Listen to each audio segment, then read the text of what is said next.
How to end a relationship with an attorney. Breakups are hard enough as it is, but with an attorney you may get to a stage where the arguing is filled with courtroom-style drama and devious point scoring, and it's time to adjourn. Breaking up with an attorney might not be as straightforward as those not trained to mess with words until you head spinning, so be prepared. Steps.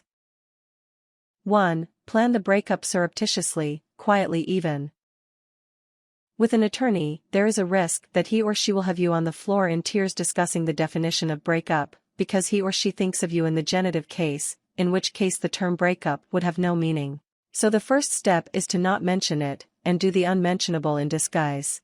Depending on how creative you are, you may have already done a similar exercise in another context, but this is different. What you don't want to do is get him or her excited. Use a preponderance of words to confuse and distract, so that he or she will not be able to ponder your real purpose until later after you're out the door. 2. Depart as planned and scripted. This is just an ordinary day, dear, but I'm not sure that I won't be delayed tonight due to an unforeseeable dependency in the latest meeting schedule. And oh, look at spring, so I need to take all my clothes to the dry cleaner today. All this black stuff, oh, I can't wait to go shopping and get something in red and white. Caroline told me the other day that Nordstrom's is having this sale and, you get the idea. At this point, he or she has no idea you will be delayed indefinitely, perhaps permanently, so that's not something he or she can argue about. You can expect to proceed with your day as usual. 3. Continue subterfuge and secretly prepare for the discussion which eventually will happen, despite your careful planning. Find a word for breakup which he or she can't negotiate about because he or she doesn't know what it means. That means you have to make it up. Make up a word like disbaration. SHHH. Don't tell your attorney the word yet, you have to spring it on him or her at the right time as a surprise, leaving no time for prior preparation. 4. Disappear. Find places you have to be. Not want to be but must be. Stay with a friend who needs you. Shop for new clothes because your wardrobe needs attention. He or she likes your wardrobe, so the thought of this will please your attorney date, especially if you can allude to undergarments or his or her favorite color, or both at the same time. A charitable or spiritual event. Family matters that must be attended to. Attorneys do understand your other commitments, provided they are short and don't interfere with your total commitment to them.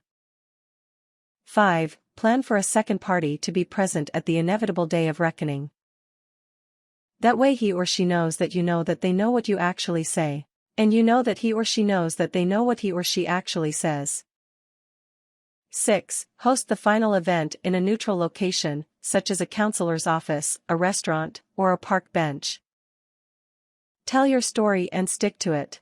The less words you use, the less words he or she has to argue about, and the less you have to know that he or she knows you said. Your breakup speech should be succinct and magnificent.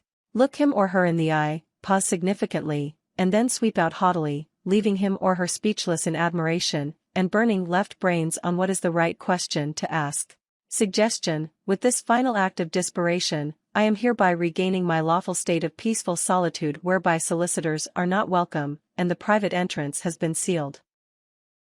7. Survive the aftermath, not the afterlife. You haven't gotten there yet. This is the stage where you think you are done but he, she, though no dunce, doesn't get it. Don't bother being reasonable. Any reasons will be discussable. Resolute will get you through it faster with less bother. Don't give up. Faster and bother are relative terms. This stage is more like a siege than a skirmish. You'll need lots of chocolate, red wine, and guy or gal friends who aren't afraid of your ex-attorney date. Don't even try to be nice. Nice to an attorney is like chewing tobacco, he or she will chew it up, spit it out and then smile ready for the next bite. Try to stay detached, have a sense of battle humor and enjoy the show. At some point, you'll probably even admire his or her ingenuity and wonder why he or she didn't exert that much energy to amuse you when you were ready to be amused. 8. Consider resorting to the legal system to speak his or her language. If your ex-attorney date's continued courtship becomes exceptionally tedious, the courted may need to go to court. Depending on how creative he or she is, and the availability of other game which could work in your favor to distract him or her, you may need to start a new game.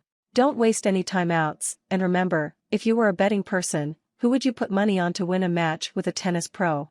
That's right, a tennis pro. So put your money down on another attorney. Yes, it's frustrating, you started out with one, but now there are two. Hang on. There's likely going to be a third, but it's a good thing. Once there are three of them, they can dispute the score amongst themselves and you can drink martinis on the sideline. Legal vehicles which may get you back on the road to happiness are anti-harassment orders or orders of protection. See your local court system for further information. 9. Know when the game is over. Eventually, the score will be love-nothing, with the attorneys splitting the take. You are now free to take your life and go home to a peaceful afterlife. 10. Once you have regained your sense of humor, particularly if you do have that sense of battle humor, reference Star Wars quote by Qui-Gon Jinn, or enjoy life's challenges, you might be tempted to indulge yourself again with the same or another attorney. Don't. There are plenty of professions that aren't invested in proving you wrong and plenty of non-combatant sorts awaiting your love. On the other hand, there are plenty of combative non-attorneys, too, so consider that in your search for a mate. 11. Realize that your experience and the author's experience are not necessarily the same. Not all attorneys are the same, just as not all non-attorneys are the same. Some attorneys are very passive at home because they've been fighting other people's battles all day long, while some non-attorneys seem to want to pick a fight, no matter the situation. Keep an open mind and an open heart in relationships. Don't stereotype.